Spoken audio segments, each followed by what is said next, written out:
So I found it very interesting throughout the day to hear from the perspective of journalists and finance. I must admit I feel a bit like a fish out of water. My talk will be a little bit different from what we've heard so far. I may need, since we're not showing. Okay. So I'll be talking today about our work on automatically tracking events in the news, and this is both from the perspective of natural language processing and from data science. My vision is to develop a system which can automatically generate presentations that connect events, opinions about those events, personal accounts of people who have experienced the event, and their impact on the world. For today, I'm going to be talking about two tasks which fall within that general vision. The first is monitoring events over time, and the second is predicting their impact on financial markets. And the second is joint work with Tony Jabara, who works in the area of machine learning, and David Yao, who works in the area of financial analytics. Now, I have to say here that a lot of the talks that we heard earlier this morning were looking at how the language of the media and the stories that are told have an impact on the market. What I'm interested in here is how we can use the lens that the media provides us to be able to recognize events in the world and how those real-world events can impact the market. So we use a machine learning framework. This means we have data, which is often labeled with the output of the task that we're trying to perform. We then extract features from this text data, and here's where the natural language processing comes into play. And then we use machine learning to be able to predict the output for a particular task. Now, my research is not in machine learning itself, so my interest is in what data is available for learning, and if it can come already labeled, that's great. And I'm also interested in what features yield good predictions. So let's look first at the problem of monitoring events over time. Our input in this task is streaming data, and we look at taking news, social media, and also information that comes from web pages. At every hour, we want to be able to predict what's new. So we were motivated in this work after experiencing Hurricane Sandy. I had many students who had been affected and they wanted to take some action. So during Hurricane Sandy, we had a lot of information that was appearing on the web, more information than we often wanted to see, and a lot of it was repetitive. And so what we really needed was sort of a short update about the most recent thing that happened, and this is particularly important given that many of us are using mobile devices. So here, for example, a short update that there was a crane collapse on West 57th Street. The data that we're using for this task comes from an evaluation that was carried out by the National Institute of Standards, and they often carry out evaluations internationally even, and this was one on temporal summarization. The data that we had and we would use as input was an hourly web crawl, and they gathered this for a 2-year period from October 2011 through February 2013. So we had 16 terabytes of data. We had around 10 to 15 different categories of disaster that we were interested in and working with. And the NIST data NIST was also interested in looking at disasters. So their data was in these categories. We had climate disasters like hurricanes, man-made ones such as wildfires, or for example, the collapse of the factory in Bangladesh, social unrest, and terrorist events. So, for example, such as the Paris event, which just occurred, or the Boston Marathon bombing. So we're now going to monitor documents or news articles that come in over a period of time. And so in the first 15 minutes of 1 hour, this is an example of one of the documents that comes in. It is on the 2012 earthquake that took place in Guatemala. And you can see that some of the information would be of interest. People would want to hear. For example, the fact that there's the possibility of a tsunami within a certain distance of this epicenter, the magnitude of the quake, but also there's information that's irrelevant, like the bottom sentence, would you like to contribute to this story?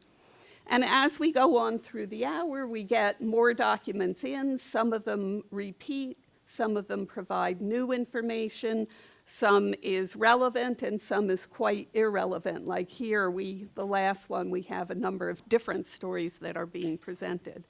And so at the end of the hour, what we want to be able to do is provide an update like this, which tells us that a strong earthquake has hit, where it has hit off the coast of Guatemala, the magnitude of the quake, and where it was centered. Then in the second hour, we will get more documents. Again, more than 4, actually, but I'm just showing 4. And again, we need to produce an update of those documents. And here the task is a little more difficult in hour 2.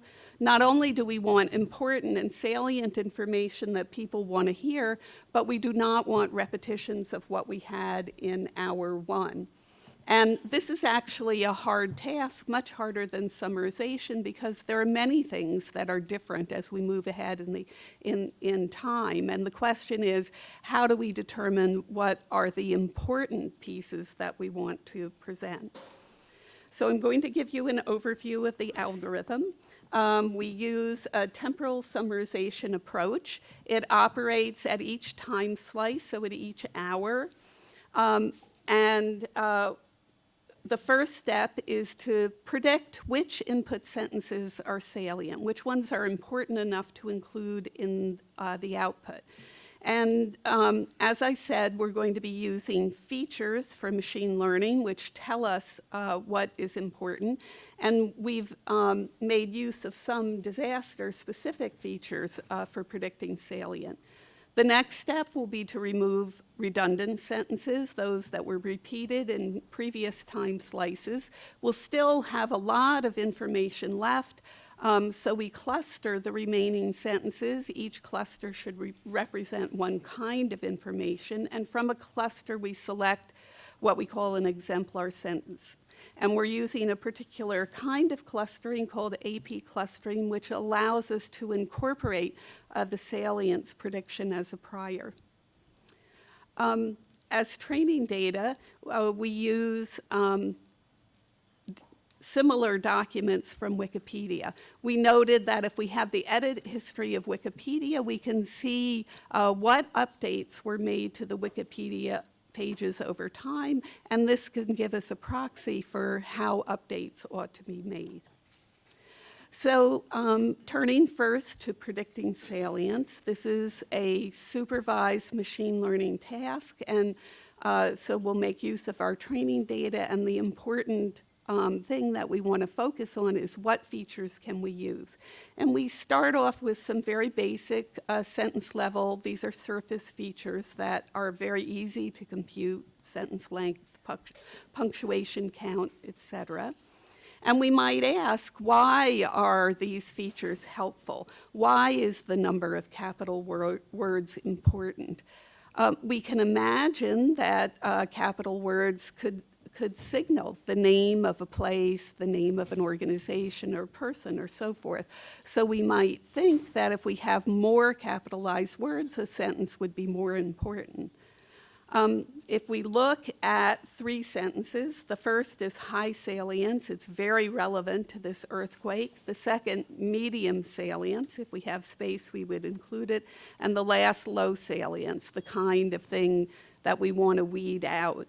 And we see here number of capitalized words, yes, first word in the sentence, and some with location. But actually, if we have many capitalized words, we often have this sort of junk that occurs on web pages, which we want to weed out. We also include semantics, so whether words are synonyms, hypernyms, or hyponyms of words in our query, where our query is a description of the event.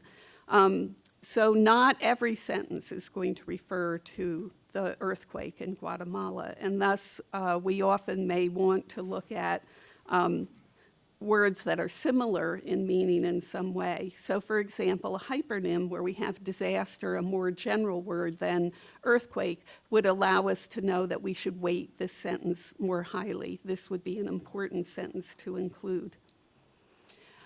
We also use language models, and we use 2 types of language models. One we build from a generic news corpus. This is 10 years of AP and the New York Times articles. And someone on the last speaker asked the question, well, what about when you have 2 words together? And a language model captures this. So we might have a bigram language model, which will measure how frequent in the corpus we see 2 words appear together. And if we have a new sentence, we can measure the probability of seeing all pairs of words in that new sentence against the language model. It will tell us, a generic language model will tell us something about the fluency of the sentence. It will tell us it's a sentence that typically appears in news. We also use language models built from domain-specific corpora. So for each disaster-related Wikipedia article or type of disaster, we use the Wikipedia articles for that and build a specific language model for that. And that will capture the kind of information or the kind of sentence that is typically used when we're talking about that kind of disaster.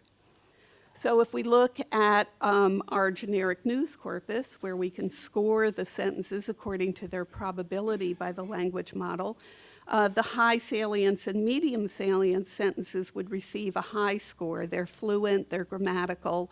The low salient sentence would not. If we look at our domain-specific corpora, the first sentence would be scored higher. It has words that we tend to see when we're talking about earthquakes, disaster management, there's a bigram, issued a local tsunami alert, there's a 5-gram, and actually we did use the larger language model. Okay, so the language models tell us that we have sentences that are typically used and thus we would typically want to see. But we want to know that we have a sentence about this disaster in particular or this event in particular. And so we use geographic features. We tag the input with a named entity tagger. This tells us phrases that are names that refer to people, organizations, or places. For all locations, we then get the coordinates for those locations, and we measure the mean distance to the event. So those sentences that have locations that are closer to the event would get a higher score. But the 2 higher salient sentences have location. Nicaragua is closer, so it would be weighted more heavily. Since we're looking at what's new, we also have a feature which measures what we call the burstiness of words. And so you can think about this, for example, with Hurricane Sandy. We would have been reading a lot of news about wind, rain, flooding, the approach, and all of a sudden we would see words referring to the crane, dangling, Midtown, and so forth. And we would see a lot of them because it's important So we measure the burstiness of words by looking at term frequency, but we weight it against the document frequency. So we remove the kind of words, again, that we heard from the previous speaker that occur in all documents, like the, and so forth. As I said, we then want to remove redundant sentences, and to do that, we use a semantic similarity metric. And we'll discard sentences which have a high enough similarity to previous sentences that we've already included in updates. And then we cluster the sentences that remain, and for each cluster, this should represent one aspect of the event, and we'll select one sentence from that cluster. This is the exemplar.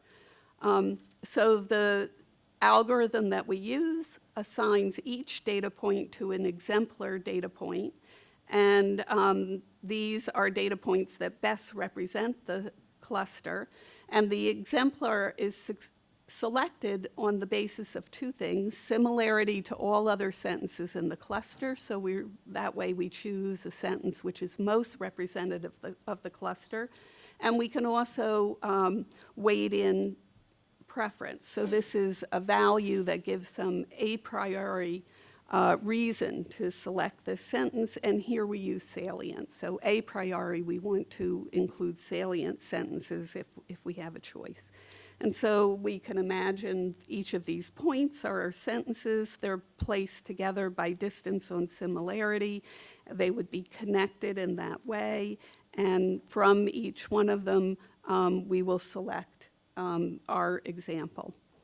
So that's the basis of our system for doing these updates. Our goal is to get to the point where we can decompose articles on a main event into related sub-events. So we want to track over time, so we first notice an event that occurs, and then we want to look at causally related sub-events that follow it. So for Hurricane Sandy, the Manhattan blackout, the Breezy Point fire, or the public transit outage.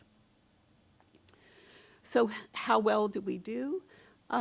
We use a metric called Rouge to score our output against a gold standard, which was provided by NIST.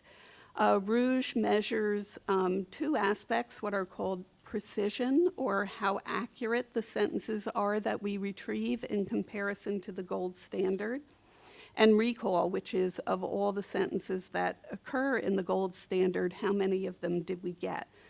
Red is our system, and across the x-axis we have number of hours since the start of the event. And you can see on precision, the AP and the clustering and salience pulls away very quickly to achieve higher precision in a shorter amount of time. The blue is clustering alone, and the yellow is salience alone, and you can see on precision we do better. On recall, it takes a while for AP and salience to pull away from just clustering, but nonetheless our approach appears at the top. So let me turn now to the second task, where we're looking at, once we have identified an event, how can we predict the impact of that event on a financial market? And this is work that I would classify as data science. We have brought together people from the different areas within it, so machine learning, and which brings in statistical knowledge, natural language processing, bringing in computational and statistical knowledge, and a discipline, financial and economic indices at the bottom, and data science typically would sit at the intersection of these areas. So here, we'll take as input two types of feed: market financial data and traditional news feeds. We'll use natural language processing to transform the raw data into structured event streams, and then apply machine learning tools to uncover hidden relationships between the events that we see and the market behavior. So this is a picture of what the system looks like. We have financial data coming in at the top, news feeds, which we take from our Columbia News Blaster system. And these give us event streams, which you see as sort of a statistical gray sort of fog there. And we use machine learning to discover structure in those input streams, and then graph learning over the graph that is produced to make inferences about the relations between them. On the NLP side, we work with 11 categories of different kinds of events, the disasters that we talked about before, but we also added in events from politics, science and technology, or finance. And we also added in the location, whether it happened in the US or the world. We need to turn the features and the sentences that we produced before into binary features that can be used from machine learning, and we do that by looking at the difference between the number of events that occur over each hour or each day in these different categories. On the financial side, we used a number of different indicators. We used a good amount from the stock market, including both broad indices and sector indices, from the bond market, the volatility index, and commodities, and as well some additional ones like income, consumption, and unemployment. Here again, we have to binarize the indices so they can be used by machine learning, and so we compute the relative change in the indices across each time period.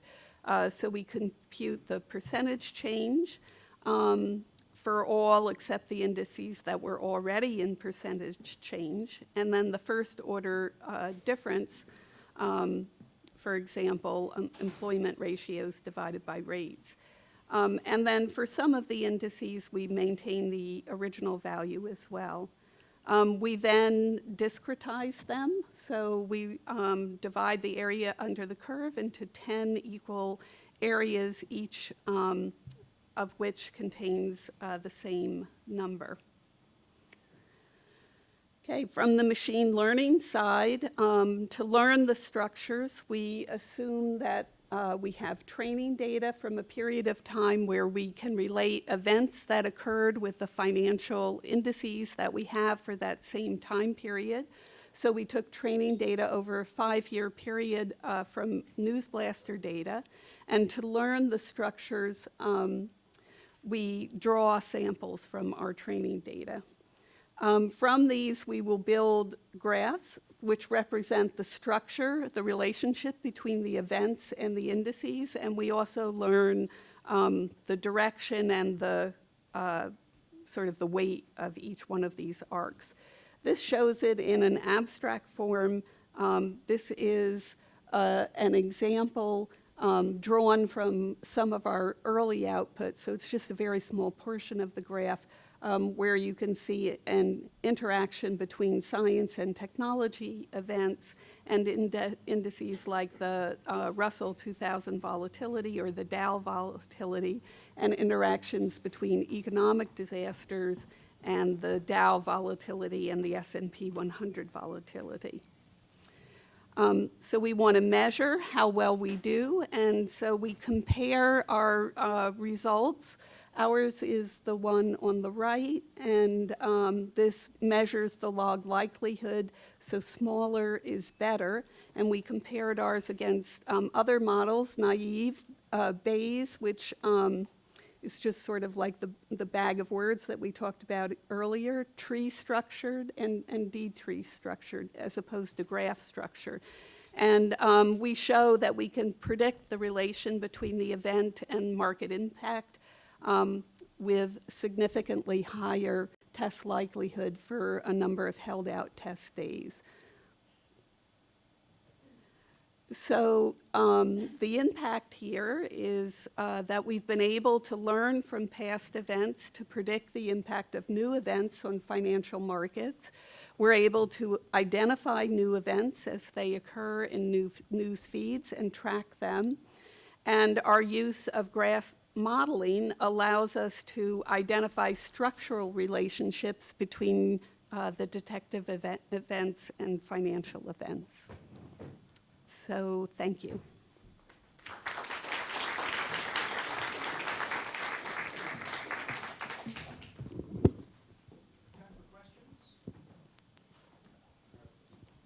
Yes.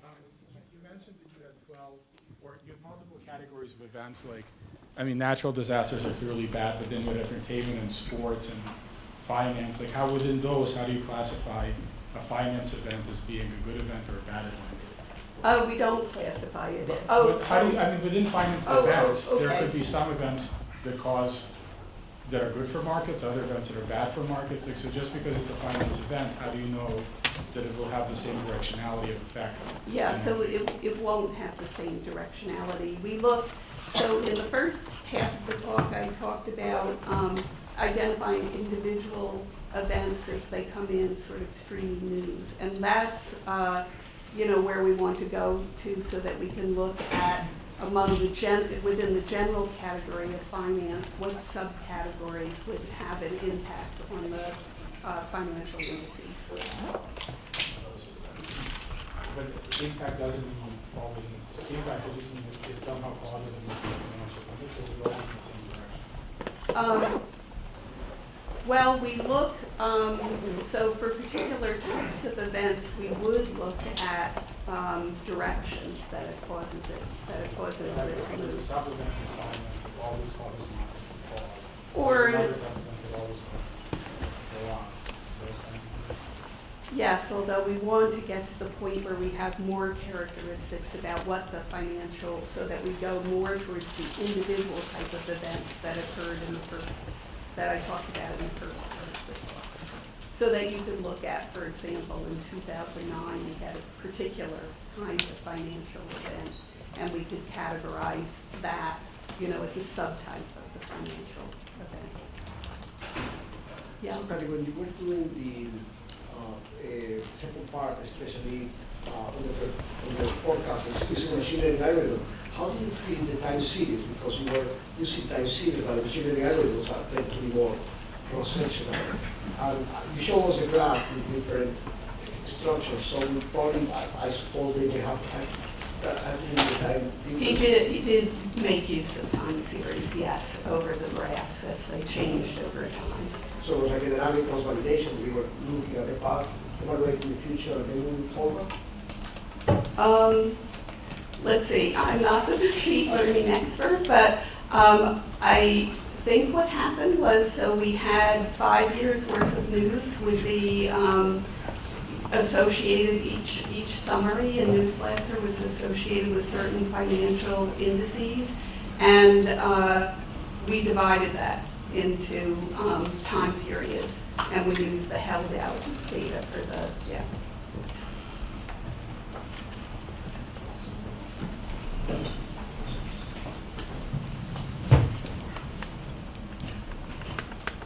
So the event is a very vague notion. It can range from months to days to even years or something. Like our spring, where there were a few months and the plane crash or something instantaneous.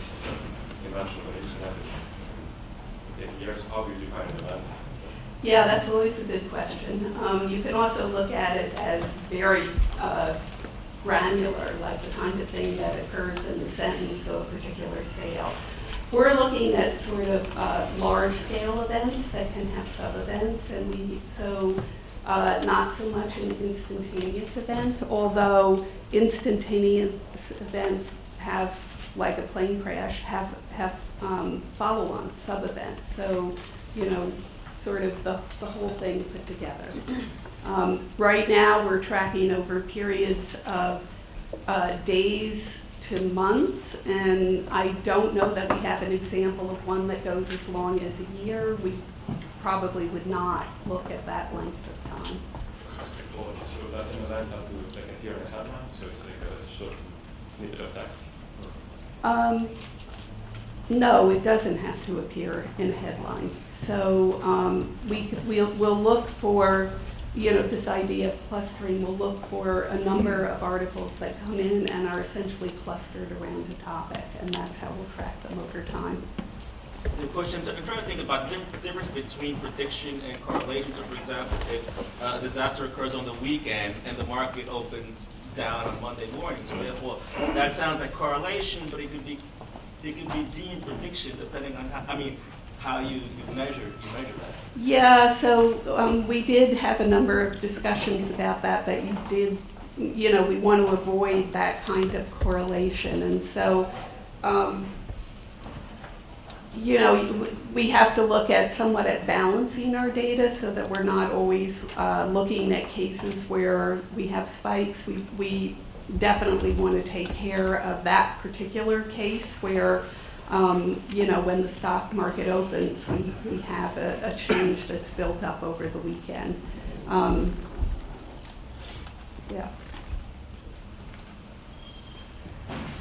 Okay, thank you, Kathy.